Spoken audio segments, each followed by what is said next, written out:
My name is Brandon Rush. I actually am from, which will be in the beginning of my presentation, from Queens, New York. Currently reside in Connecticut. I migrated out there, I think 13, 14 years ago now. I am a full-time multifamily broker, real estate agent in Connecticut right now. Technology background of 13 years and started investing about 4 years ago now, my wife and I, through house hacking in Connecticut, and kind of built on from there, became a full-time broker, and now 90% of my business is in multifamily. So we're gonna get started. The presentation is gonna be not so much about deal finding, but really about my experience in multifamily and kind of educating those on small, more so on large multifamily, you know, things, cap rates, NOI, things like that.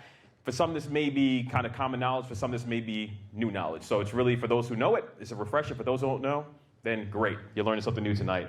And we'll have a little Q&A at the end if we have time. So let's get started. These are properties that I've transacted on this past year. Hartford, 42 unit. That was off market with a client of mine. Somebody sent it my way through a seller, and I lucked out and found a buyer for them really quick. 2-family Manchester, and a 4-family in Old Weathersfield, Connecticut, which is a super nice niche market for those who don't know Connecticut. All right, so about me. Originally from Queens, as I mentioned. I come from a technology background. Married to my wife, Kat. We've been together for 6, 7 years, something like that. Well, we've been married 6, 7 years, 17 years together. I've been practicing.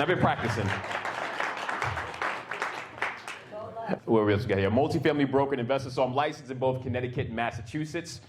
Biker and traveler. So two big passions of mine are biking and traveling. I mountain bike, road bike. Anywhere, everywhere people invite me, I will go. So if anybody bikes here and has a place somewhere nice, just talk to me and I will come. And travel, we're going to Brazil on Sunday. We went to Spain 4 months ago, and we just travel. So that's where all my money goes, unfortunately. Well, fortunately. And I love what I do. You know, I've lucked out where I've kind of built my life where I can kind of just have fun on a daily basis. So even though I always say to my family, retirement is what I'm after, I kind of feel like I'm partially retired. I still got to work for money, but I kind of enjoy what I do on a daily basis. So things are fun on a pretty regular basis. This is us in Peru, actually. Not too long ago, I think pre-COVID, right before COVID kicked in. And this is actually a 4-family where we live in Portland currently as our second house hack. So we'll get going here. All right, so topics of discussion this evening are going to be residential versus commercial real estate, for those who are not aware of the differences or need to be refreshed on it. NOI and cap rates, we're going to kind of cover that, how they tie in one another and how it works in the evaluation of real estate, multifamily. Smart acquisitions, we're going to speak on just considerations when acquiring multifamily, both small and large. Effective broker relationships. So we're going to speak on, how do you work with the broker, such as myself, when you are looking to acquire multifamily property, again, small and large. Selling for top dollar. So if you are considering selling in the market, some considerations for selling in multifamily in today's market. And we have a couple of case studies, a property that I've sold. We're just going to kind of quickly run through that deal and what it looked like and just what happened with that deal. And then a property that I have currently that's coming on market for sale. And just kind of quickly reviewing that as well to kind of give you an idea of what's available. I feel like I'm going to move really fast tonight, so I got to slow down. All right. Don't worry, I'll come up there and ask. All right, good. Oh, we have Q&A as well. So, all right, so understanding multifamily. So residential, so I'm going to throw it out there. What's one big difference between residential and commercial? Scales and power. More specific. How many units? All right, there we go. That's probably the biggest difference, honestly, is 2 to 4 multifamily, residential, 5+ commercial. It's kind of that simple. All right, so let's get to it. So we're going to start with residential multifamily. So these are properties that are 2 to 4 units. As Mike mentioned, 2 to 4 houses, side by side, stacked, whatever order they're in. Values are based on comps. So that's one big issue I have with a lot of sellers I work with. They think because their property brings in twice as much as the one next door that is worth twice as much. Doesn't work like that in 2 to 4 unit multifamily, unfortunately. It's really based on comparables, just like single families when it comes to residential multifamily. So if you have a duplex here in Bridgeport or New Haven, Connecticut, and right next to it on the same street, identical, same number of bedroom counts, bathroom counts, and one property is bringing in, say, $2,000 a month, the next one is bringing $3,000 a month, unfortunately, it's not going to make a huge difference in terms of the value of the property. It may make a little difference if someone may be more incentivized to pick up tenants that are paying a bit more to kind of eliminate the trouble of having to raise rents, but ultimately, they're going to be pretty close to one another in value. Mix up owner occupants and investors. So in 2 to 4 unit residential multifamily, it's typically either investors or it's owner occupants. Nowadays, it's definitely much more owner occupant heavy. You're not seeing too many investors in the general retail space buying 2 to 4 units just due to prices, and the income that you're getting off them really doesn't match what it used to be 3-4 years ago. So it's a bit more challenging as an investor in the 2 to 4 unit space. And last, very high demand due to the housing shortage. So that's not a difference, that's just a general thing that's going on right now. These 2 to 4 unit properties are extremely high demand because single families are hard to get a hold of. Prices are still at all-time highs, so a lot of owner occupants are looking elsewhere to go, which is now 2 to 4 units. So even those are now, with that fall over, is making it extremely expensive. Commercial multifamily. This is my nicest sale so far. It's 16 units in Hartford. Sold for like $127,000 a unit. It was like granite countertops, all the fancy stuff, and that was a really nice one. 5+ units on commercial multifamily. So just as we said, 2 to 4 residential, 5+ on commercial multifamily. The value is driven by income. One of the other biggest differences between residential and commercial multifamily. So those same 2 properties we talked about, say in New Haven, but now they're say 10 units each, 10 units here, 10 units here. If this property has, NOI, net operating income, which will cover income of, I don't know, a random number, $100,000 a year, and the one next door to it has $130,000 a year, the difference is going to be pretty significant in terms of their value. We'll cover that later on in terms of what those numbers look like, but it truly becomes a business once you get into commercial multifamily. That's why I like it so much, because you can truly buy a property and increase the value significantly and really get what you deserve versus buying a 2-unit, increasing rents $1,000 and then still getting maybe another 10 grand and then a profit on the end. What else we got here? Investors only. So while you can own and occupy these, and a lot of owners do occupy their large multifamily properties, the banks typically don't allow that, but they still do it. These are typically investors only who purchase these properties. And there's also high demand for these properties as well. Again, just inventory. Unfortunately, prices on these are still significantly high in Connecticut, so it makes it really hard. The inventory is still low. And there's investors out there with lots of liquidity right now as well. So the demand is high, not enough supply, and a lot of people with money. I was just going to say, your price is considered low to you, but an average single-family house is $963,000 here. Yeah, I've been in Connecticut too long. I forgot what New York looks like.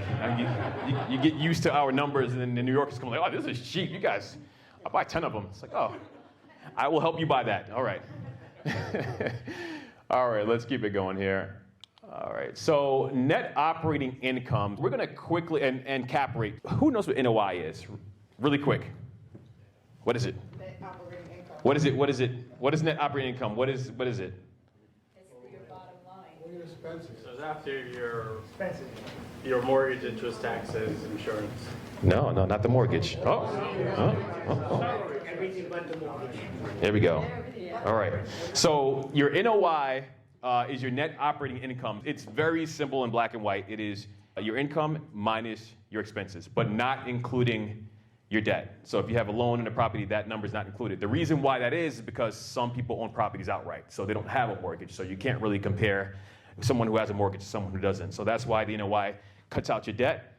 And your cap rate gets a little confusing, but in the simplest form, all cap rate is if you were to buy a property cash, what would be your return on that property? So if you bought a property for $100,000 for simple numbers and you get back $20,000 a year, your cap rate is 20%.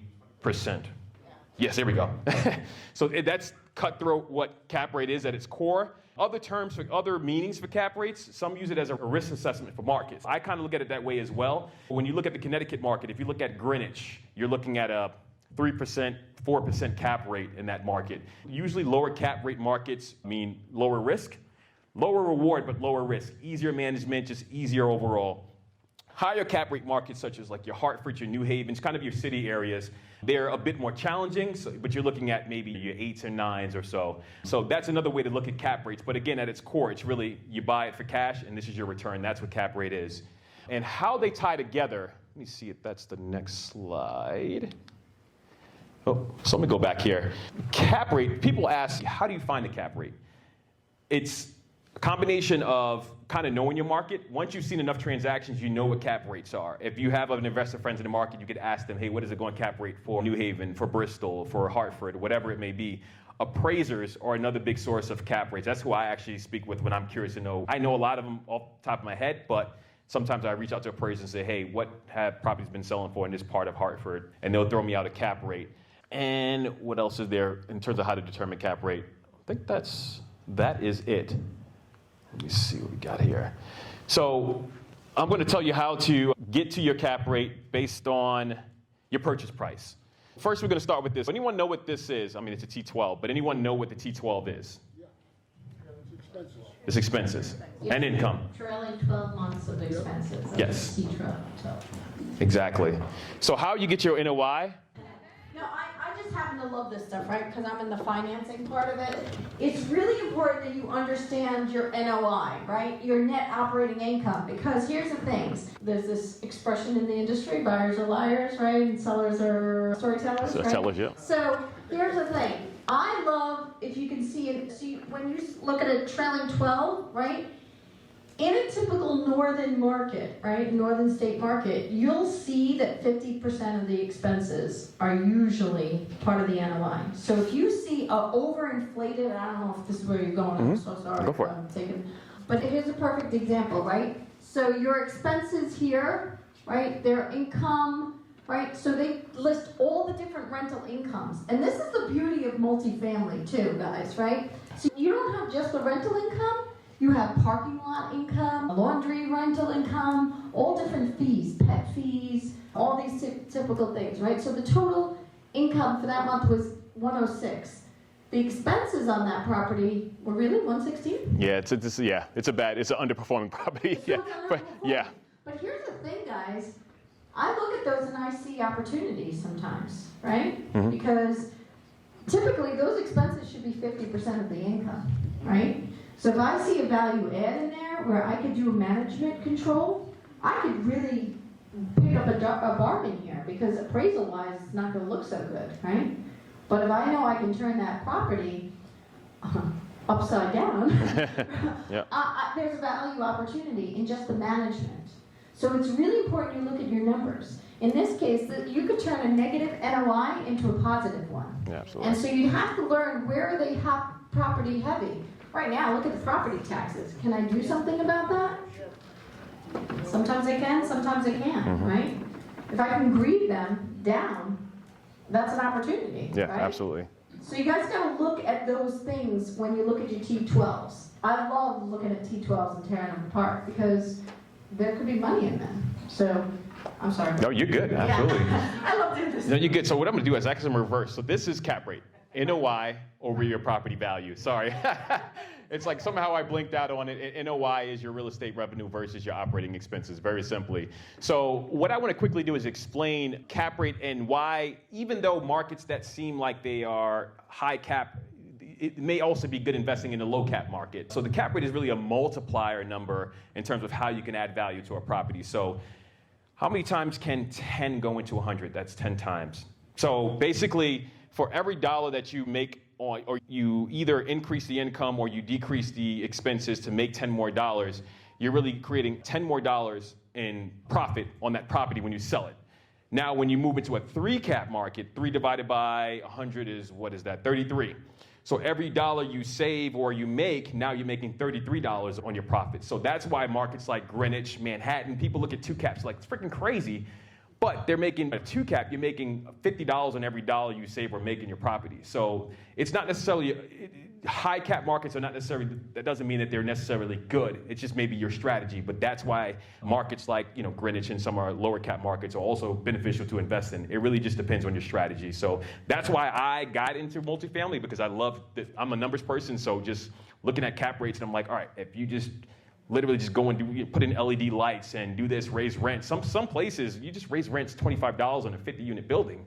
It's significant. It may seem like not a lot, even $10. It's crazy what it could do for you. So that's why I personally like multifamily. And again, that's why I like commercial multifamily, because you can apply those rules. But in residential, you really can't. You can trick yourself and say you can, but in reality, you can't. Those are really based on comps. So all right, I got it back together now.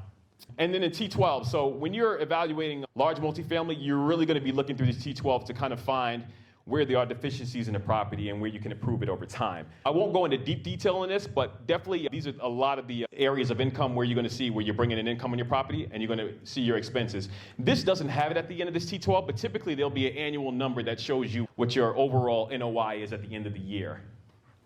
All right, let's keep going here. So today's market, I'm going to quickly touch on some things I'm seeing in today's market.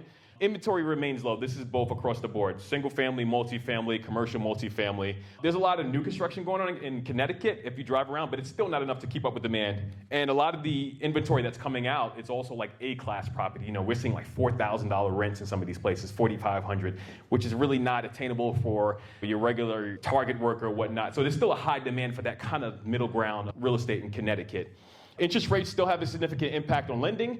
It's very simple. We're still looking at, it depends on what type of lending, we're going to talk about that as well, but what type of lending you're taking out for your multifamily properties. But if you're using agency debt, which is good debt, and cheaper debt, then you're probably looking at, honestly, like 5.5 to 6.5 on the interest rates. But a lot of the investors I work with, they're kind of using alternative lenders, DSCR loans, things like that. So they're really looking at still like the 8 and the 9% in their interest rates. There's still a gap in the bid-ask spread. The bid-ask spread is basically what sellers are asking for and what buyers are willing to pay. There's still this huge gap in a lot of places, unfortunately. And sellers, the prices have gone up so fast that now, even when sellers are like, I'll settle here, it's still a high number. So the numbers are still high right now.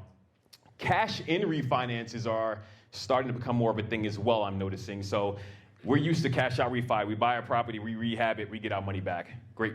Unfortunately, a lot of those who are underwater, they rehab the property, and now they have to put more money in to keep the property going, otherwise they're going to default. So I'm seeing a lot of that, not necessarily in the smaller multifamily space again, but definitely in the larger stuff. There's a lot of stuff going on in Connecticut that kind of just gets hidden, but I see it as a broker, and I kind of know the stories behind a lot of the sellers and why they're selling. But a lot of it is because the cash-in refinance is just too large for them to keep, and they just have to default in the property.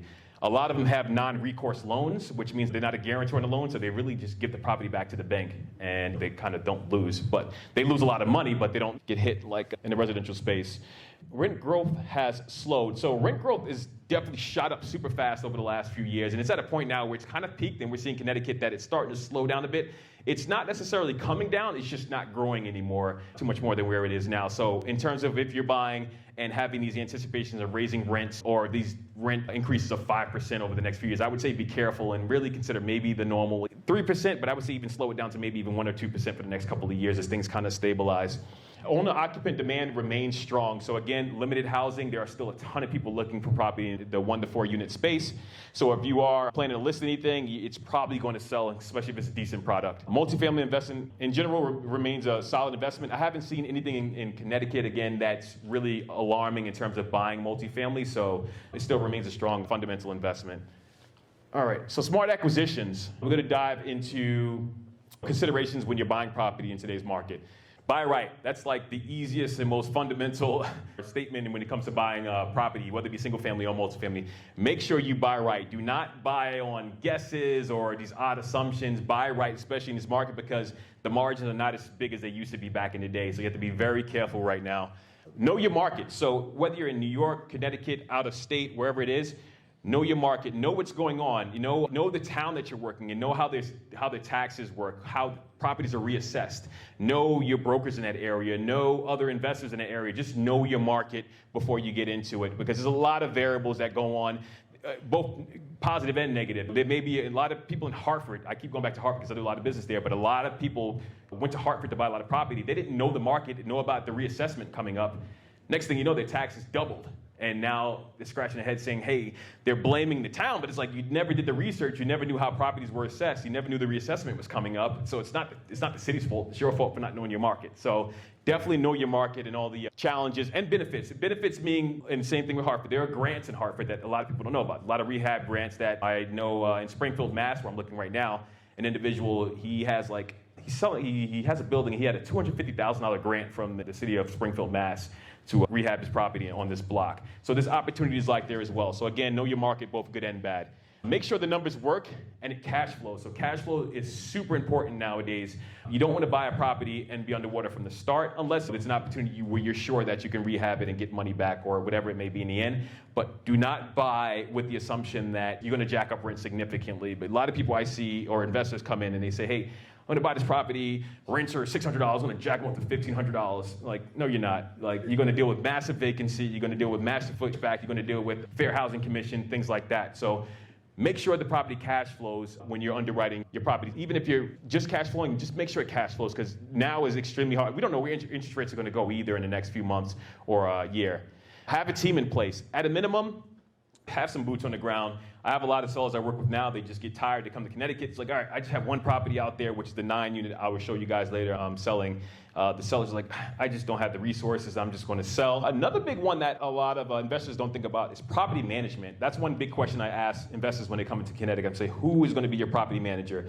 Oh, I'm gonna self-manage. I'm like, again, who is gonna be your property manager, at least for the long term, because while it may seem like it's cool, and not cool, but it's manageable, it is until you have tenants who are professional and they're calling you out on things you don't understand, and now you're scrambling to figure out with the attorney how to resolve this and things like that. That's probably my biggest reason why I use a property manager, just because it's the legalities of landlord-tenant law in Connecticut get a bit more strict, and you can get caught with your pants down if you don't know the laws. So definitely, at least if you're going to invest in Connecticut or out of state, and you're going to self-manage, have a backup of a property manager you can go to if you decide to go that route. Because if you don't have it, now you're scrambling to find someone, properties, you're getting vacancy, all this good stuff, not bad, good stuff, but bad stuff, and then you're selling for less than you bought it for. Make sure lending is in alignment with your goals. So lending is extremely important, because I think a lot of investors get in that I see, they don't understand lending and how much it costs for some of these, like, especially more alternative lenders. They think because a lender's fast that it means it's good. Not necessarily. I've seen that the slower lenders, even though they underwrite and they pick everything out about the property, those are the ones that are going to get you that 5.5%, 6% interest rate on large multifamily. The ones that say, we'll close in a week, those are the ones that are charging you 4 points, a ton of origination points, this and that, appraisal fees and whatnot. So just be careful of your lending, because a lot of investors don't consider that into their going in numbers. They kind of disregard that they just paid $30,000 in lending costs to buy a 6-unit property from an alternative lender. Buy for the long term. So in today's market, unfortunately, a lot of things do not. Again, if you buy a nice value-add property, that's great. But in all honesty, a lot of the stuff is kind of run-of-the-mill. So buy for the long term. Do not buy anything today that you don't believe you can hold for the next 5-7 years. If you're planning to flip it, make sure the numbers are just really good. Don't make sure they're just okay, because you never know what's going to happen tomorrow with today's economy. And be patient. If you can't find a deal, it's okay. There's other places to put your money. It's better to hold the money to get into a bad deal and you can't get out of it and you're losing a ton of money, because you can lose a significant amount of money. Again, if you buy a 6-family property in Hartford and you spend $30,000 in loan fees and then you sell it a year later, at the same amount, you've lost $30,000 plus a bunch of other money as well. So be patient, wait for good deals or wait for good opportunities before deploying your money. I can't stress that enough, guys. And I'm jokingly saying this, but if you don't have a place to park your money, you can invest it with us for the short term. You know what I mean? I'm not. But here's the thing. I do see people, right? They're so anxious to get into this industry that they make a bad move, right? Because they feel like they have money in their pocket and they need to spend it. And that's one of the beauties of member to member. You can do short-term lending while you're waiting for the property. I can't stress also enough what he said about learning your market. When John and I go in to study a market, we spend at least 6 to 9 months studying the market before we'll ever buy a piece of property in it. 6 to 9 months, guys, before we'll even buy it. And that's aggressively looking and researching and putting boots on the ground. Because he's right, once you plant your roots there, you need to have your property management. So I just definitely want to enforce that. And getting back to financing, you really have to have a full game plan, right? You got the two extremes. You got agency funding, right? Agency funding is when you talked about going to a bank, right? It's equivalent to a financial proctologist exam. Let me just put it that way. It's that. Yeah, it is. Yep. And it shows up in your personal credit report, and there's lots of red tape with it, right? Then you have the other extremes, which is quick. Like you said, it could cost you $30,000. You need to find that medium, because what you need is scalability, right? Because if you want to have multiple units, hundreds of units, you've got to find the understanding of the lending that will work with you, okay? Because sometimes a full-time job could be spent just getting these loans, and you're missing out on deals. So you have to find a balance in between there, is what I would say from my years of experience on that. But I definitely agree with you. Be patient, guys. Don't be anxious to get into a deal, because I see that being the biggest mistake a lot of Yeah, and I have a couple of clients, unfortunately. One thing It's unfortunate. When I first became a broker, I was like, no, this is such a bad deal. Why would you buy this? And like to every single client, and I didn't make money for like 6 months. So my team leader said, hey, you got to be quiet and just give them the information they request, but don't talk too much. And I've closed deals, but unfortunately with that, I've had a couple clients come back this year and say, hey, I think I'm going to end up selling this year. And it was just like a year ago, and I was like, kind of told you, you know. So again, be patient. If you work with a broker and they kind of give you hints, like just listen or probe them a little bit and utilize the skills that they have to kind of help you with making a decision. All right, let's keep moving here. Acquisition expenses. So when it comes to acquisition, think about your going in costs when you buy a property. Don't just think that it's going to be inspection, a little bit of loan fees, and then you're in. Really think about all of your expenses to really, because your cap rate, your going in cap rate, a lot of people base it on just very simple numbers. What are my lending costs? What is my down payment? And that's it. And because of that, their expenses going in. But in reality, you're paying for inspection, and inspections are not cheap. On a 6-unit, you're probably looking at like at least a $1,500 inspection. My 42 unit I did, that inspection was $5,000. You know, so it's like before you commit to it, make sure you commit it and you know your numbers. Everything is going to work because it's not cheap once you're in. You can't turn back because you have earnest money at risk and other things at risk. So you have to be careful. Attorney's fees, they're pretty straightforward. They're not too crazy. Mortgage fees, mortgage fees can get extremely expensive. They have appraisals that get ordered, which can be thousands of dollars on large multifamily. So again, once you're in and you start the application process and you start moving forward, you cannot back out. So that's why it's extremely important that your numbers work when you get into these properties. Another one that a lot of investors I see miss, they don't consider reserve funds. So when you go to buy a property, whether it be a 3-unit or a 30-unit, you have to have money from day one in the bank. It'd be silly not to have money because the day it closed, that the owner didn't tell you X, Y, and Z wasn't working, and you're gonna close, and then the pipe's gonna burst, and you're like, holy crap, we just lost a water heater or something crazy. It happens. So reserve funds are extremely important, but it's also part of your going in costs. So that really should be factored into how much you're paying for a property up front. Property taxes are property taxes. What I would say is, again, be careful of reassessments. Make sure you check with your town or your city, knowing if things are going to change. Is the property reassessed on purchase, or is it reassessed on a schedule? Things you want to know before you purchase a property. Other third-party fees, maybe you're doing a phase 1 environmental inspection, things like that may be required. The lender may require it. You don't even realize that it's going to be a requirement based on the property's location or its past history. So third-party fees you want to watch out for. And upfront updates. So another kind of tied into reserves, but if you know the property has sidewalks that are completely dissolved and the staircase is falling apart, and you know these are things you're gonna have to do on day one, you really should be factoring those into your upfront costs. Don't just assume that cash flow is gonna pay for it, because you're gonna have to pay for it immediately, and you're negative cash flowing, and you're like, oh, this is not that great of an investment, so on and so on. But really factor in your upfront updates you're gonna do. Effective broker relationships. All right, so this is when you work with me. Let's see. So engage with brokers and be specific in your criteria. So engaging with the broker is really as simple as just calling us up, or at least me. I don't know how the others work, but it's literally just calling up me and introducing yourself. Hey, my name is Tom. I'm an investor from Long Island looking to come into Connecticut. I have about X amount to deploy. You don't have to have it all together at first, but try to have everything in kind of in order. Your lending, what you know about the market, what's your strategy going to be, and kind of as you can speak knowledgeably about what you're planning to do when you come into the market versus just calling and saying, hey, I'm interested in real estate. What do I do? Because when people do that, I kind of send them say, hey, start with this book. Let's start with Rich Dad, Poor Dad, like at the very minimum, and then let me give you this next book on this, But honestly, that's a lot of my new investors. Obviously, my more sophisticated investors is very straightforward conversation. This is what they're looking for. If you have it, let me know. If you don't, I'm going to look for the next guy. But yeah. Create awareness. So this is really based on like social media. So show what you're doing in your market and befriend your brokers in your area. So friend them on Facebook, message them on Facebook, check in every once in a while, broadcast some of the projects you're working on. Just let them know that you're active, you're doing things, you're a player in the market, and they will see it. We're all human. We scroll social media. We're not anyone special. We're sitting here at night doing the same thing. So we're going to come across your project you're working on and say, oh yeah, Tom's really doing this thing. Like Tom, he's real, and so on and so on.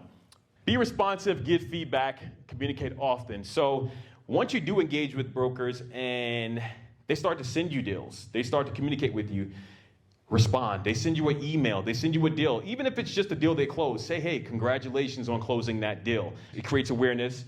Responsive, if they start to send you deals, now you have to respond.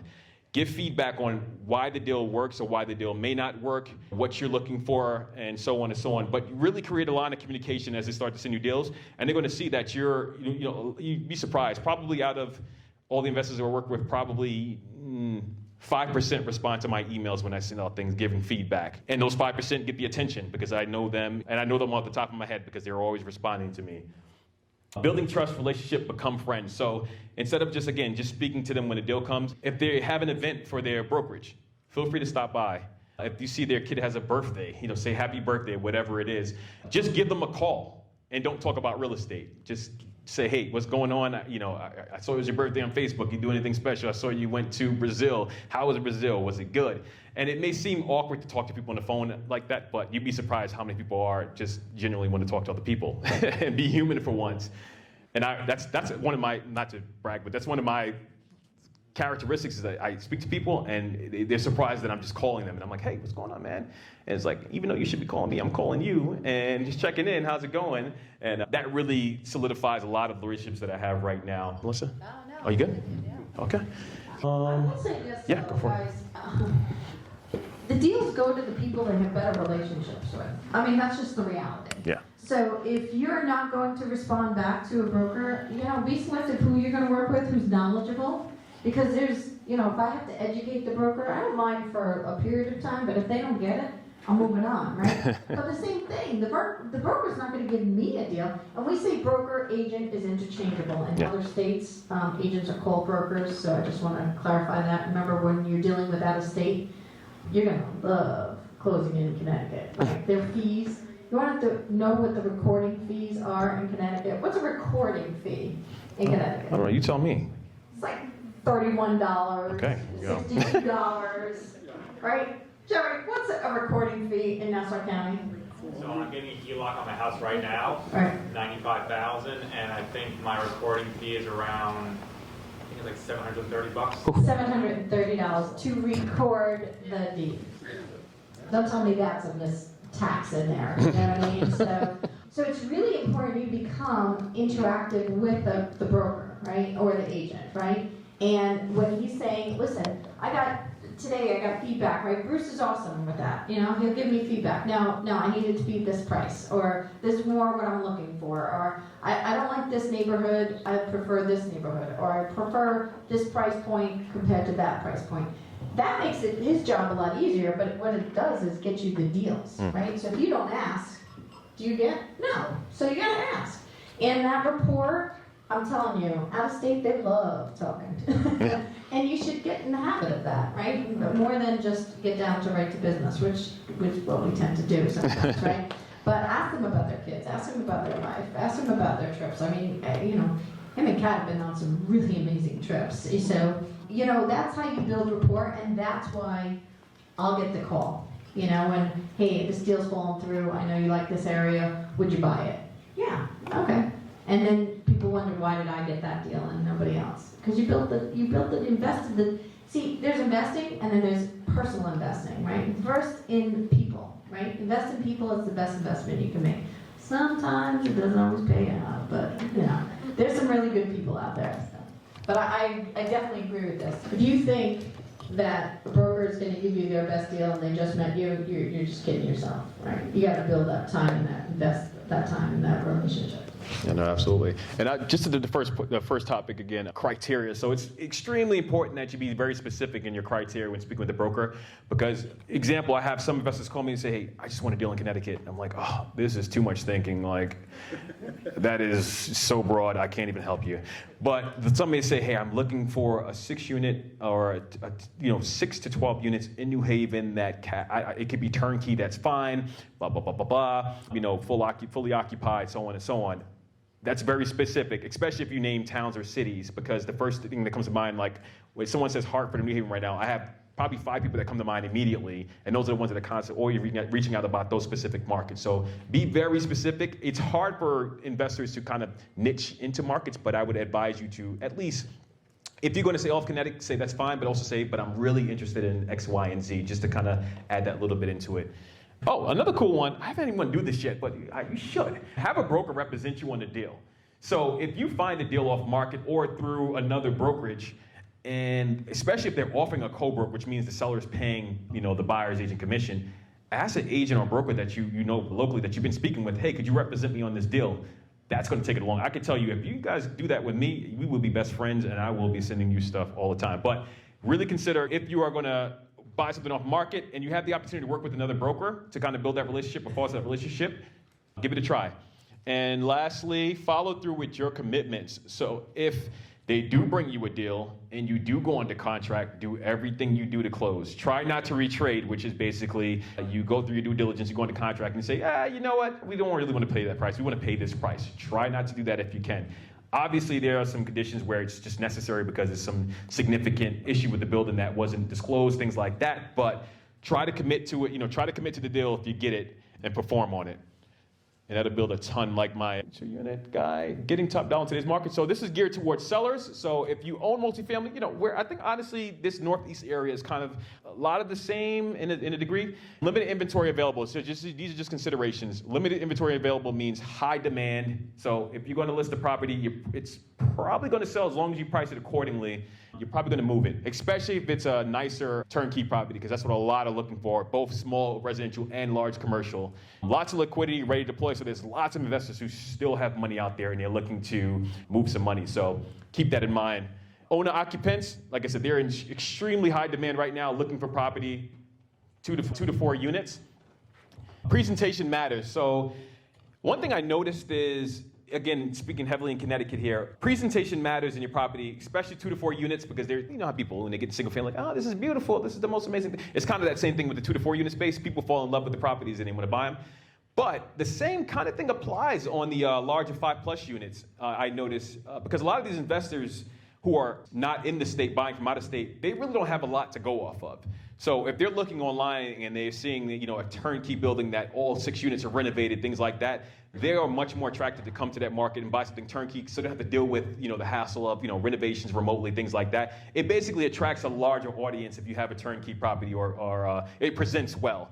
And presenting well doesn't necessarily mean renovated. If you're going to sell a property, walk through with your broker, have them look at the property, clean up the common areas, clean up what you can, clean up your basements. I mean, even basements, I'm surprised to this day, some of the most sophisticated investors I work with, they go into the basement like, oh man, this thing's disgusting. And I'm just like, you do know we can clean this up for like $1,000, but they see it, it just looks odd to them. So definitely presentation matters a lot when it comes to your property. So try to clean it up as best you can. Even if it's not renovated, do all you can to clean it up, and ultimately it will yield a higher price in the end.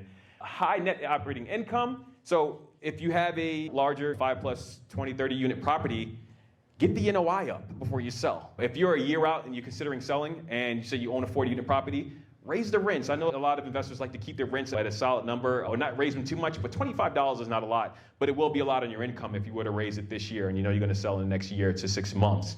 So if anything you can do in the next, if you're 3 months out, a month out, it's kind of tough to raise your NOI just because there's limited things you can do. You can't really raise rents. And also if you try to jack things up pretty short, it's going to be noticed in your T12 and it's going to be called out by lenders and they're going to say, hey, what was going on? Were you giving concessions? Things like that. So if you're considering selling and you're a year out and you have leadway, start to do things to increase your NOI, decrease some of the expenses, whatever that may be, and increase rents, even if it's not a ton of increase. In financing terms, so another thing I'm noticing a lot in today's market is seller financing is becoming much more, I don't know the term, normalized, popular, and it's not a fad, it's happening, it's like because a lot of the times the interest rates are just too high for borrowers to use the banks. So what I've been seeing is a lot of investors will offer seller financing at a higher sell point or price point, and it works. So if you're going to sell, consider seller financing. A lot of sellers just don't do it because they don't understand it. It's nothing to be afraid of if you're educated in it. So speak to maybe your CPA to see if it's a good option for you if you are considering selling, because you will ultimately, I think if you sell a finance, say if you don't have any plans for the money once you sell a finance, and it just makes sense, because what are you going to do with the money after you sell it? It's just going to sit in the bank or some non-income generating fund and not grow. So definitely consider seller financing. Speak to your CPA, speak to a broker, speak to someone about the benefits of that before you sell. And assumable loans. That's another one that we're seeing a lot now, especially in the large commercial space. A lot of these investors, they have loans at 4%, 5%. And they have 10-year notes on them. It's extremely valuable. So if you speak to your lender before you sell as well to see if your loan is assumable, because investors will pay a premium for those loans, especially if they're longer terms, 5 to 10 years on the commercial space.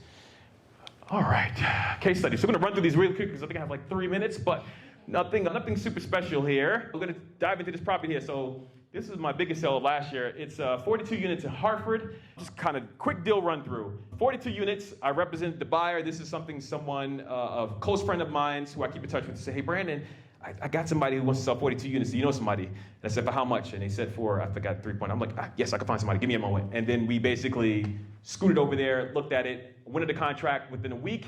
The list price was 3.8. We worked it. My guy, he's a negotiator. I don't know how he did it, but he somehow went $400,000 down. And I think it's because the seller was motivated because he had a 1031, so he had to move the money. So I didn't know that until the end. But yeah, the going-in cap rate was 7%, which is a little on the low side for Hartford, but the property was turnkey. It was brick, the units, it was fully occupied, performing, no delinquencies, everybody's on time. Beautiful building. It was 3 buildings side by side. So it was kind of worth it. There are times where it makes sense to buy a lower cap rate for a more turnkey asset, and this was one of those. The seller needs 1031. He's actually buying a hotel, which I found out a week before closing. That's why he needed to sell.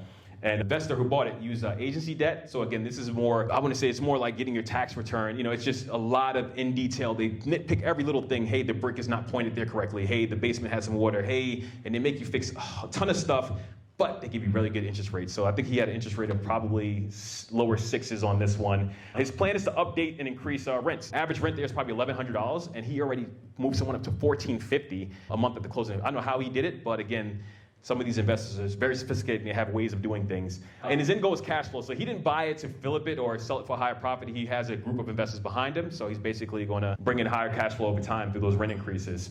All right, let's keep moving here. So this is a 9-unit that I actually just got the listing agreement for in New Britain, Connecticut. And here we go. So it's 98 Carlton Street. It's 9 units, 3 2-beds and 6 1-beds. It has vacancy. The reason that the owner's selling, he lives out in upper New York, Westchester County. This is his only property in Connecticut at this point, so he's just looking to offload it. I'm representing the seller. The asking prices on this one is $810. It's a long-term buy and hold play, to be honest, on this one. This is not something you're probably going to buy and be able to, you just never know. It could be worth like $1.2 million in 2 years with the way the market's going, but I wouldn't bet on that. The ARV on this is probably, if you clean it up a bit, probably $9 to $950. But it's a good cash flow play. It's near a university. It's beautiful. I'm not trying to sell this, but I'm just kind of giving examples of kind of this is kind of normal for Connecticut right now in terms of what to expect with a lot of deals coming out, especially on the larger side. The value add on this one is really just through updating the units. The units are really good layouts, good size, good neighborhood. There's parking, all that good stuff. It's brick, which is really beautiful. So yeah, this is kind of what's going on, a lot of what I'm selling right now in Connecticut. And that's the other case study. So I'll keep it simple. Questions, sorry. Here we go. First of all, round of applause for him, right? Yeah.